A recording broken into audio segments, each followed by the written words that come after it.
Médicos que tuvieron que dar la noticia, ¿cuál fue la reacción que más les quedó en la mente?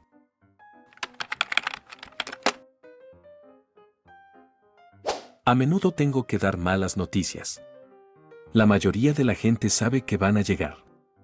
En mi última semana de residencia tuve que decirle a una madre que su hija iba a morir.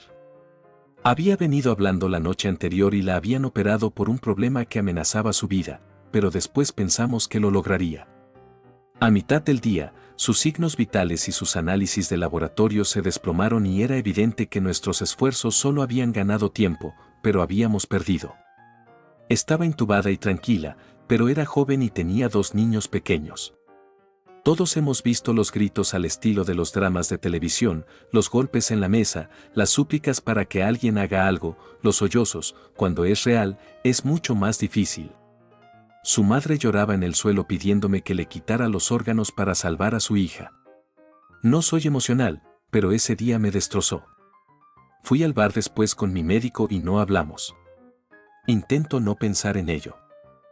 Le comunicamos a una paciente mayor que su cáncer de hígado no era operable y que no era apta para recibir radioterapia locorregional o incluso quimioterapia paliativa debido al deterioro de su función hepática. Simplemente no había más opciones. Su esposo estaba con ella en la habitación cuando nuestro equipo le dio la noticia. Tan pronto como dijimos nuestra parte, los dos se tomaron de las manos, apoyaron sus cabezas una sobre la otra y comenzaron a llorar. En ese momento, ya ni los vi, me vi a mí y a mi esposa. Apenas pude mantener la calma en esa habitación. Todavía no sé cómo logré pasar el resto del día sin derrumbarme. Tan pronto como llegué a casa, mi esposa aún no estaba, pero yo tenía muchas ganas de verla. Después de eso, me quedé sentado y lloré por un rato. Trabajé en un consultorio de medicina interna y tuve que decirle a un paciente que su prueba de VIH había dado positivo. Le pedí al asistente médico que viniera a buscarme tan pronto como lo registraran para su cita, para que no tuviera que esperar mucho tiempo en la sala de exámenes. Abrí la puerta y él sonrió y dijo, «Creo que sé lo que me vas a decir». Asentí con la cabeza y él extendió los brazos para que lo abrazara. Lloró y nos abrazamos. Eso fue en 2016. Desde entonces, me jubilé de la clínica. Se puso en contacto conmigo a través de las redes sociales. Su carga viral es indetectable y tiene un nuevo trabajo que le encanta. En mi primer año como médico, un paciente tuvo un código de conducta repentino, muy inesperado, y murió poco después de que acabáramos de hablar de iniciar una nueva ronda de quimioterapia al día siguiente. Estaba riendo y simplemente pasando el rato con su familia en la habitación menos de 30 minutos antes de que falleciera. Fue el tipo de experiencia que te sacude y te hace considerar dejar la medicina porque no sabes si alguna vez volverás a confiar en ti mismo. Perdí el control y pasé 15 minutos llorando horriblemente en una escalera antes de poder ir a la sala de espera de la familia y contárselo. Pero cuando llegué, me dijeron que habían descubierto lo que había pasado. Estaban tristes, pero me agradecieron por al menos haber hecho que su último día fuera feliz y me abrazaron. Esa noche dormí en el suelo por el cansancio. Su reacción fue la única razón por la que pude levantarme por la mañana y volver a trabajar. Han pasado años, pero nunca lo olvidaré ni a él. Médico de urgencias. Hace poco murió una jovencita por una sobredosis de drogas. Tenía solo 22 años. Su hermano llegó cuando la estábamos diagnosticando, con presiones torácicas. Habíamos hecho todo lo posible y no había forma de que volviera. Le pregunté si quería estar en la habitación cuando nos detuviéramos y dijo que sí. Su reacción fue desgarradora. Gritó y lloró y luego levantó su cuerpo y le susurró al oído, «Te amo tanto. Eres mi mejor amiga». Y simplemente la abrazó y siguió diciéndole «Te amo». Todo el personal tuvo que tomarse un momento después de eso. He hecho esto durante 8 años y esa fue una de las cosas más tristes y desgarradoras que he visto. Nunca las olvidaré. Cirujano de traumatología. Cuidé de una enfermera joven con la que trabajé durante años, después de que el coche en el que viajaba con su prometido fuera atropellado por un conductor ebrio. Tenía fracturas espinales inestables, estaba boca arriba con un collarín y necesitaba una neurocirugía semiurgente. Tuve que decirle que su prometido tenía muerte cerebral, que lo habían llevado del lugar en helicóptero al otro hospital de traumatología de nuestra ciudad y que estaba conectado a un respirador en la UCI. A ella le había llevado más tiempo sacarla del accidente y la habían traído a nosotros. Sus padres se negaron a tomar una decisión sobre la donación de órganos o la retirada de la atención sin su consentimiento, pero su estado se estaba deteriorando rápidamente. Hicimos grandes esfuerzos para trasladarla urgentemente con protección espinal completa al otro lado de la ciudad hasta el hospital donde se encontraba, y la pusimos en la cama junto a él para que pudiera tomarle la mano y despedirse. Luego se fueron a neurocirugía. Me rompió el corazón. Ella sollozaba y jadeaba mientras no podía moverse. Las lágrimas corrían por su rostro y su madre intentaba mantenerla quieta para proteger su médula espinal. Pero guardaré un lugar en mi corazón para todas las personas a las que llamé ese día para decirles que teníamos que trasladar a esta niña. Era un día festivo y todas las camas estaban ocupadas. Era algo totalmente innecesario desde el punto de vista médico, pero era lo que había que hacer. Trabajé como becaria de psicología pediátrica mientras cursaba el posgrado, doctorado en psicología clínica. Esto implicaba brindar servicios psicológicos a todos los niños del hospital. Una de mis primeras semanas estuve siguiendo a un compañero con más experiencia y nos encontramos con una familia cuya hija, una niña de 7 años, fue hospitalizada después de sufrir un accidente automovilístico con su padre. Su padre murió en el accidente y nadie en su familia se sentía cómodo explicándole esto directamente a la niña.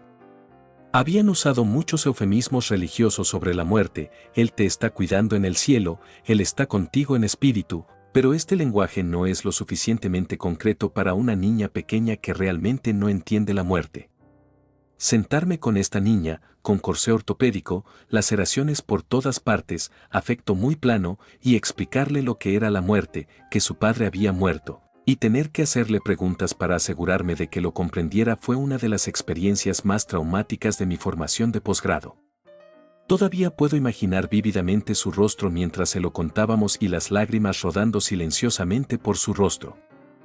No soy médico, pero trabajé como escribano médico. Básicamente, iba a las habitaciones con el proveedor y escuchaba su historia.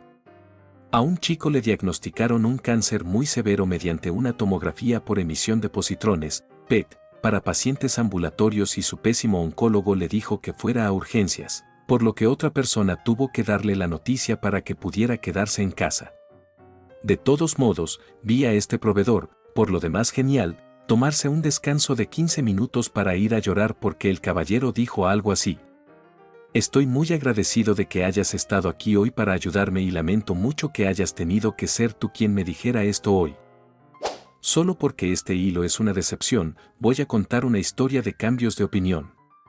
Estaba con mi madre cuando su oncólogo le dijo que su cáncer metastásico agresivo con una baja tasa de supervivencia estaba respondiendo increíblemente bien al tratamiento y que estaba en camino a la remisión. Obviamente, la reacción de ella y la mía fue enorme. Él se disculpó rápidamente, pero pude ver que tenía lágrimas de alegría en los ojos. Había sido su oncólogo durante casi 20 años en ese momento, literalmente me vio crecer.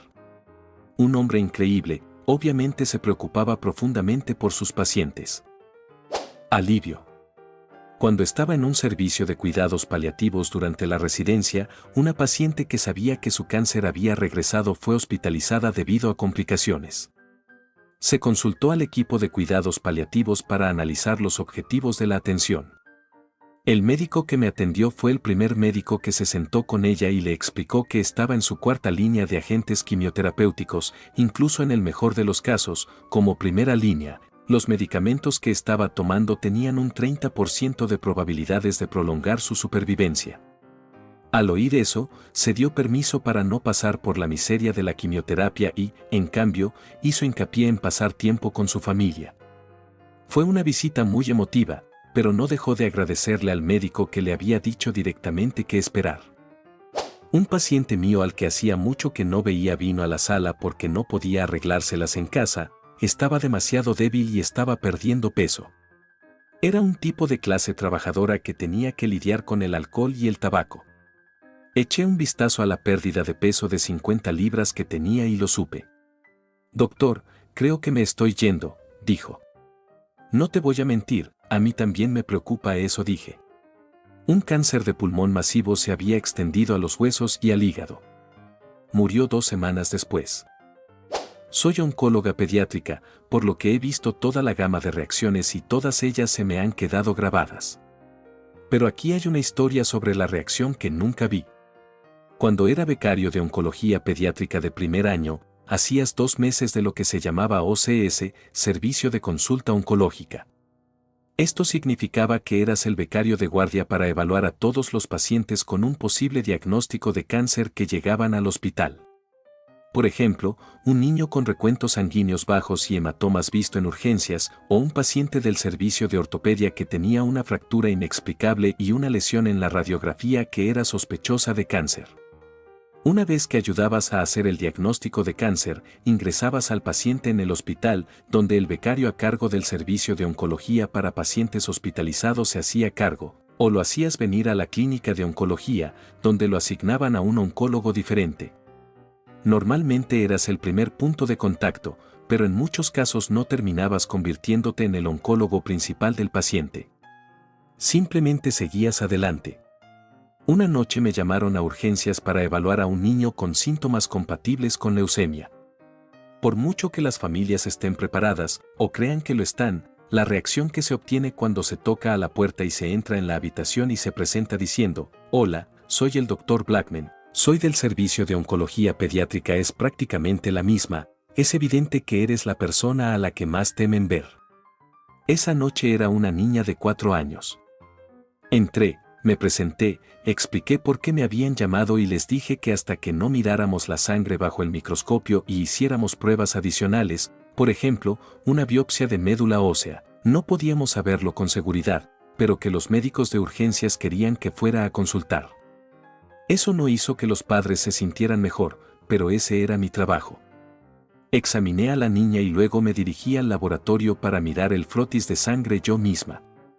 A veces, con la leucemia, se necesitan pruebas más sofisticadas, citometría de flujo, inmunohistoquímica, cariotipo cromosómico, evaluación de la muestra de médula ósea.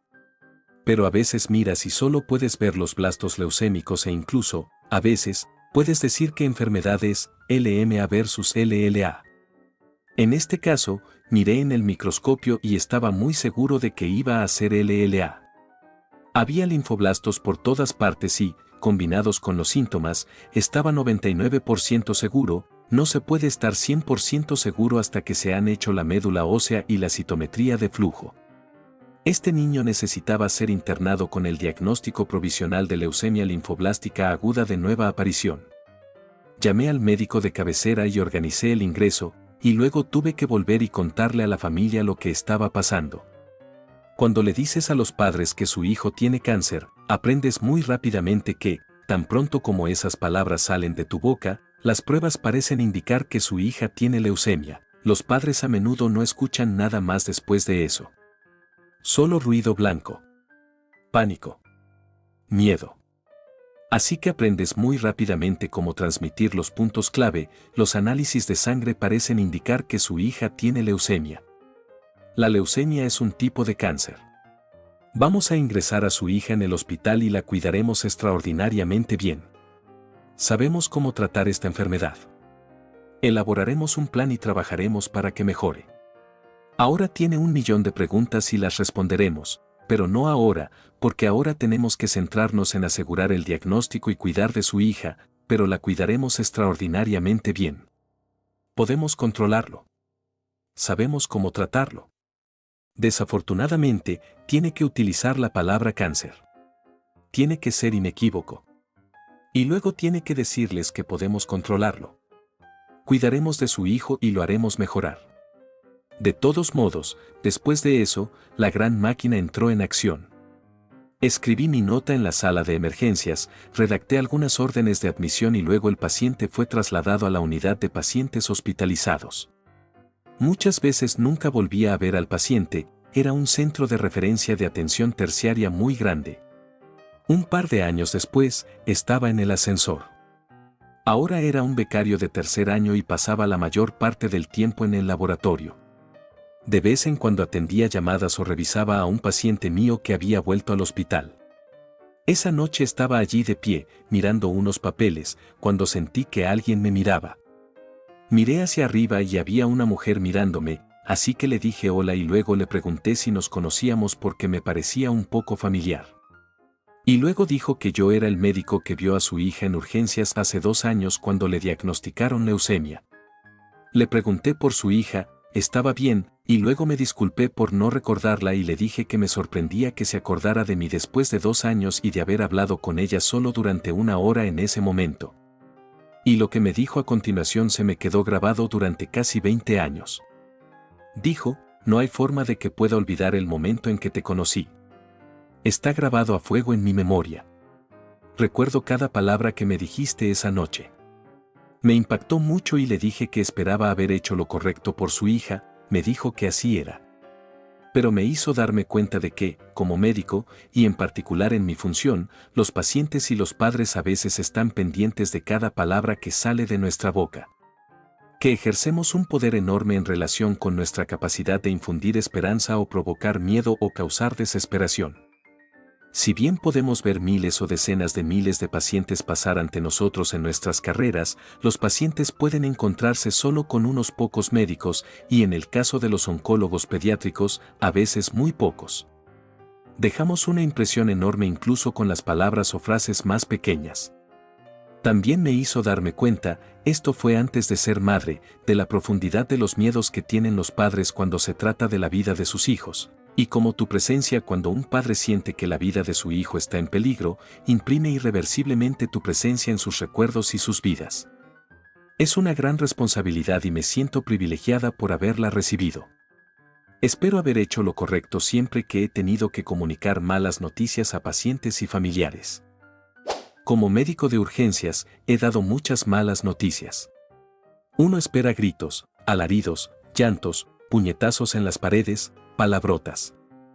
Una vez le dije a una mujer y a su hija que la mujer probablemente tenía cáncer de páncreas avanzado. Habían acudido a la consulta porque la madre tenía ictericia y un bulto en la parte superior del abdomen. Después de que les dijera esto, después de que la tomografía computarizada revelara una masa en el páncreas, la hija y la madre lloraron y me abrazaron y me dieron las gracias. Me dijeron que la madre había venido de un país del sudeste asiático y había abierto algunas tiendas de donuts y había criado a sus 4 hijos, que habían tenido éxito en sus carreras y que eso era todo lo que la madre quería. Estaba contenta de haber podido ver eso. Estaba agradecida de haber podido hacer eso, y eso era lo único que parecía importarle en ese momento. Algunas otras personas también me han agradecido después de contarles noticias terribles, como la muerte de un familiar o un nuevo cáncer avanzado. Gracias por mirar, no olvides contestar tú también, compartir, suscribirte y dejar tu like.